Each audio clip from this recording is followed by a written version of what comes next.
So here's Anboon Choi for the third time, except her older self in the 10 years later time jump. Of course, spoilers. I really loved how they showed how much of an impact Amphibia made on her, and that she ended up working at her local amphibious creatures exhibit. It really fit who she was, and I hope that one day she's able to go back to Amphibia. Endings make me sad. But anyway, I wanted to focus in making sure I captured Anne older. It was tough. I don't know why. I usually have no issue, and the inking part, in my opinion, came out good, but I think I made a terrible color choice when I was finishing her skin. I used the same colors as I always had from the previous pieces I did of Anne. At the end, I added in a blue undertone. I don't know if it worked out well. No worries though, I'm gonna be drawing her ultimate calamity form soon. So who's next? Originally, I wasn't planning on drawing the trio again as older, but it didn't feel right after I had drawn Polly and Sprig as their older selves in the time jump from the series finale. So here's Sasha 10 years later as a 23-year-old. Sasha had a great ending, and it's very cool seeing what these girls become as adults, especially after enduring everything that they did together in Amphibia. A lot of Sasha's story centers around her growth from being a manipulator to eventually realizing that it's not at all rewarding, and it just pushes the people she actually loves away. I also love that we see that growth take place where she tries to become better, but sometimes still messes up unconsciously. But the moment it's brought to her attention, she apologizes and does better. And then, as an adult, goes on to help other kids who struggle too. So who's next?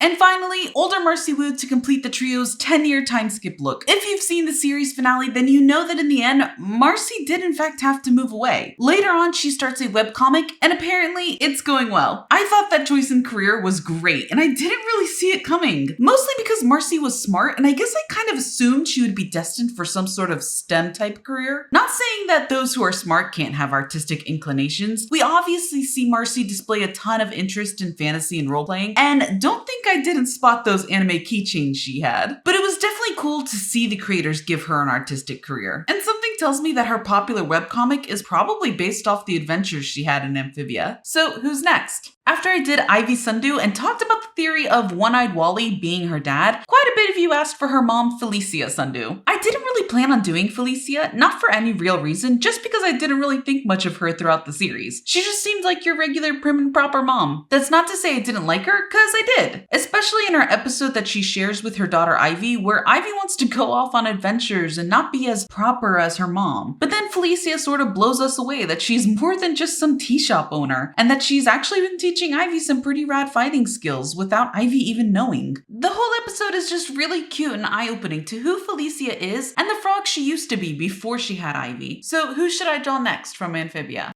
Allie and Jess are just two girlfriends that really enjoy robots, and I love them.